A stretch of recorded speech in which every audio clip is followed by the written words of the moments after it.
ایک بات جو ایکسپرٹس جو لکھ رہے ہیں کہ ٹھیک ہے سیز فائر رکنا چاہیے، 65,000 لوگ وہاں پر فلسطینی مارے گئے، جینوسائیڈ ان کا ہو رہا ہے جس میں سے 20,000 بچے ہیں، 15 سے قریب خواتین ہیں، مہیلائیں ہیں، 12-13 لاکھ جنتا کے گھر برباد ہو چکے ہیں۔ مگر یہ بتائیے کہ یہ ٹونی بلیئر کیا کرے گا اس میں جس کے ہاتھ خود خون سے رنگے ہوئے ہیں؟ اور یہ بورڈ بنے گا اس میں ٹرمپ کیا کرے گا؟ پیلسٹین اتھارٹی کہاں ہے وہاں پر؟ اور پھر اس میں کوئی 20 پوائنٹس جو ہے اس میں کوئی کلیئرٹی نہیں ہے کہ اسرائیل کی آرمی جو جینوسائیڈ کر رہی ہے وہ کہاں جا کے رکے گی، اور پھر پیلسٹینین اسٹیٹ کا کیا ہوگا؟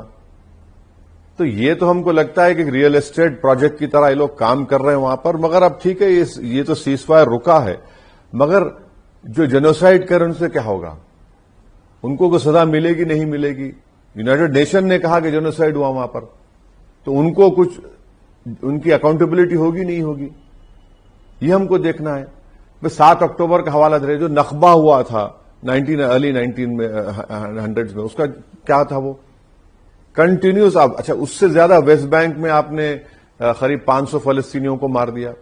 اور سب سے تکلیف دہ بات یہ ہے کہ بھارت کے پردھان منتری نے نیتن یاہو کی لیڈرشپ کی تعریف کی۔ کیسے تعریف کریں گے جس کے خلاف international criminal court of justice ICJ کا وارنٹ ہے؟ پرائم منسٹر کیوں تعریف کر رہے ہیں؟ وہ تو جینوسائیڈ رجیم ہے وہ پوری۔ اور یہ بار بار جو بی جے پی پروموٹ کرے اسرائیل ہماری مدد کرتا، کوئی مدد نہیں کرتا، ہم پیسے دے کے لیتے ہیں ان سے، فری میں کوئی نہیں دیتا۔ فری میں کوئی دیتا ہے کیا بتائیے آپ؟ کوئی نہیں دیتا ہے۔ بٹ ایک جینوسائیڈ رجیم ہے، 65,000 لوگوں کو انہوں نے مار دیا وہاں پر، کچھ بچا ہی نہیں وہاں پر۔ آپ کو معلوم نوین صاحب کہ اب اس کا جو ڈیبرس اٹھانے کے لیے صرف ڈیبرس 5 سال لگیں گے، 5 ایئرز۔ 65,000 تو مر گئے، اب اس کے نیچے کتنے لاشیں نکلیں گی یا ہڈیاں نکلیں گی کسی کو پتا نہیں ہے۔ تو basically you are opposing this, you are not clear. نہیں، سوال اپوز کا نہیں ہے، سوال یہ ہے کہ کوئی کلیئرٹی نہیں ہے۔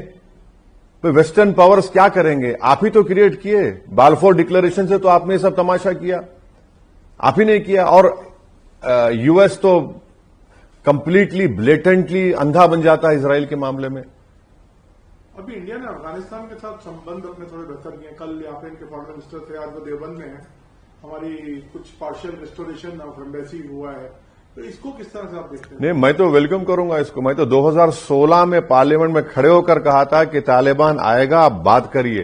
جب کئی میڈیا کے لوگ، پولیٹیکل بی جے پی کے لوگ گالی دیے مجھے، یہ دیکھو طالبان کی بات کر رہا ہے، میری سپیچ ہے، میں آپ کو بتاؤں گا انٹرویو کر 16 میں نے کہا بات کریے ان سے، کیونکہ ہم دیکھیے ہمارے لیے بہت یہ چھاوا رپورٹ بنا ہمارے لیے بہت ضروری ہے جو ایران میں ہم بنا رہے، اس سے ہم افغانستان میں جائیں گے۔ ہم کیسے انفلوئنس چھوڑ دیں گے اس علاقے کا چین اور پاکستان کے لیے؟ لیکن کچھ خامیاں ان کی بھی ہیں نا، جس سے وومن رائٹس اور سب کو لے کے۔ ارے سر خامیاں سب میں ہے نا، کہاں خامیاں؟ آپ خامیوں کو دیکھیں گے یا آپ اس پیس کو چھوڑ دیں گے؟ آپ کون ہوتے؟ آپ کے گھر میں کیا ہو رہا آپ دیکھ لینا، آپ کے گھر میں جو ہوگا وہ آپ دیکھیں گے، مجھے کیا کرنا ہے اس سے؟ مجھے یہ دیکھنا ہے کہ میں اس جگہ نہ کھودوں۔